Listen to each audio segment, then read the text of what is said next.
and welcome to Unit 15, Lesson 1, B-roll and layering tracks.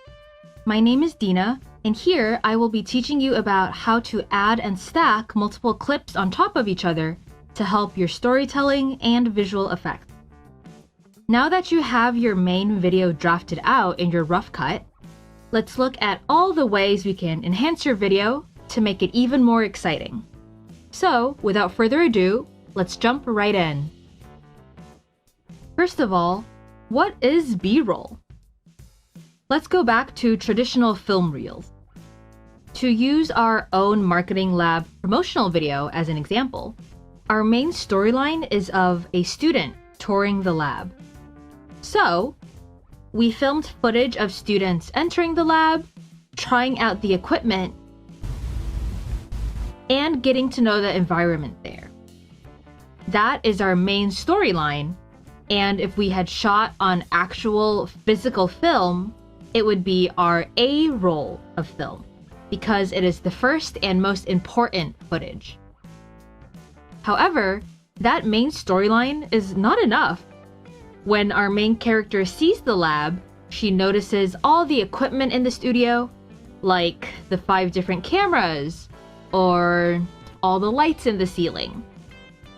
To show these details and help our audience know exactly what the main character is seeing and talking about, we went and filmed footage of just the equipment, so we could add it to our promotional video.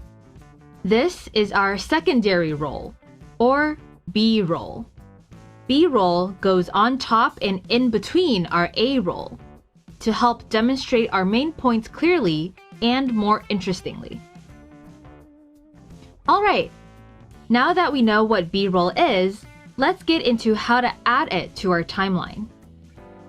We've mentioned the details of the tracks in Unit 13, Lesson 4, but we will probably review some of the basics along the way anyways.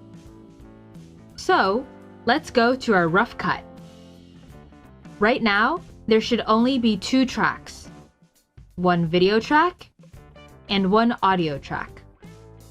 To add B-roll, let's add another video track here right now by right-clicking and adding track. Now that we are going to have multiples of each track, I highly recommend naming them to stay organized. What you name them is, of course, ultimately up to you, but make sure they are clear.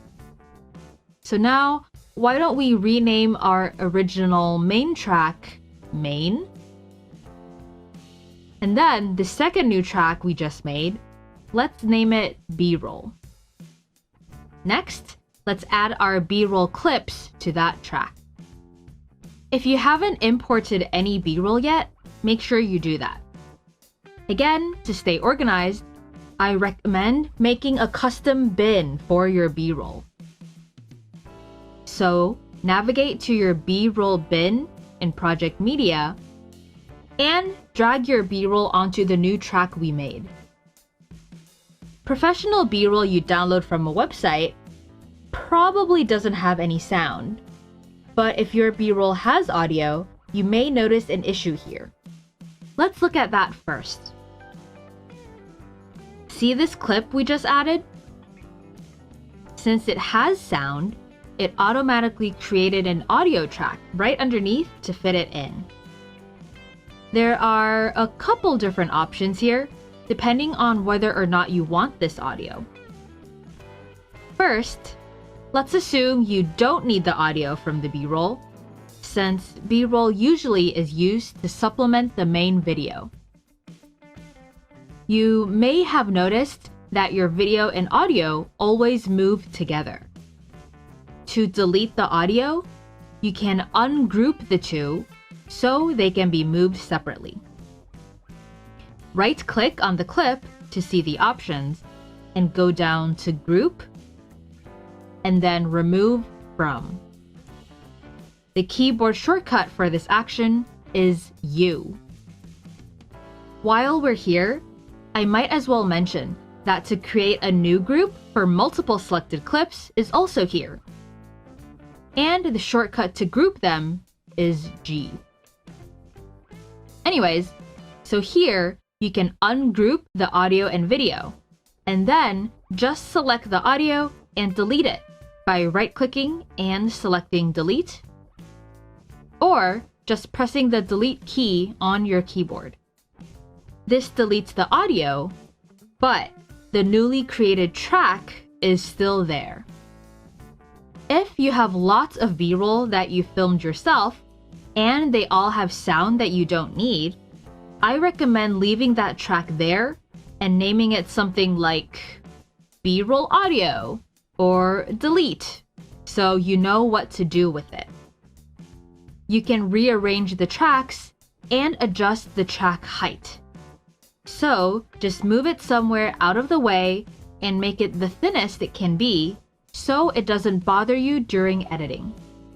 Just keep adding all your B-roll, and at the end, when you're done, just right-click on the track and delete it entirely. If there is anything on the track, a warning pop-up will appear when you try to delete it. It tells you, a track that you are deleting holds at least one event. Are you sure you want to delete it? Vegas calls any sort of media event here. So double check, make sure, and then go ahead and delete all that audio that you don't need when you're finished. If the sound is bothering you while editing, remember that you can always mute the track. I find this saves time and is more convenient than ungrouping and deleting audio for every single piece of B-roll you add into your project. Of course, if you do want the sound from the B-roll, keep the track. We'll discuss sound editing in more detail in Unit 17. So, back to B-roll. Now that we have some B-roll literally on top of our main footage, let's play that and watch it a bit. See how when the timeline cursor reaches the B-roll, it suddenly cuts to the B-roll and shows that instead of your main footage? That's because tracks work like layering objects in the real world. Whatever is on top will directly cover what is underneath it. So, keep that in mind and add your B-roll where you need to. If it's tricky to find the exact point where you want to add your B-roll, I like to use markers. So, say I want the B-roll of the cameras to come in exactly when this line is set. I'll watch the preview, make a marker here. Then, once I drag it in, my B-roll will fit perfectly. Then I might just delete that marker if I don't need it anymore. Alternatively, you can go through and mark all the locations first. Name them with the B-roll you need, and then add the clips all at once. That's really it. B-roll is simple in theory, but can get complicated once you start adding more clips and more effects. Tracks are not only used for B-roll, but for images, backgrounds, effects, and text. In fact, let's go over how to do a picture-in-picture effect now. The term picture-in-picture is from a feature on television. It's when a main program would be playing, and a second one would play at the same time in a smaller window. You may have seen or used this effect many times without consciously realizing. Gaming and reacting YouTubers and streamers use this a lot to show gameplay or content along with their reactions. Or your teachers might use this to show a PowerPoint while also teaching on the blackboard. To achieve this effect, we will need at least 2 tracks. Your B-roll on top should be the smaller clip or image you want to show. For our example here, let's use this part where a student made a talking video. He has a nice, white classroom background, and there's enough space to his right for us to add something. For our B-roll, let's add some of our texting footage. Okay, Now, to make the B-roll smaller, just go into the Event Pan Crop tool and drag the frame out. Adjust it to the size and location you want by dragging the frame directly. Here, let's move it up to the upper right corner.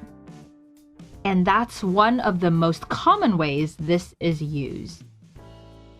Since we have made it smaller, we could put multiple things here actually, if we added more tracks.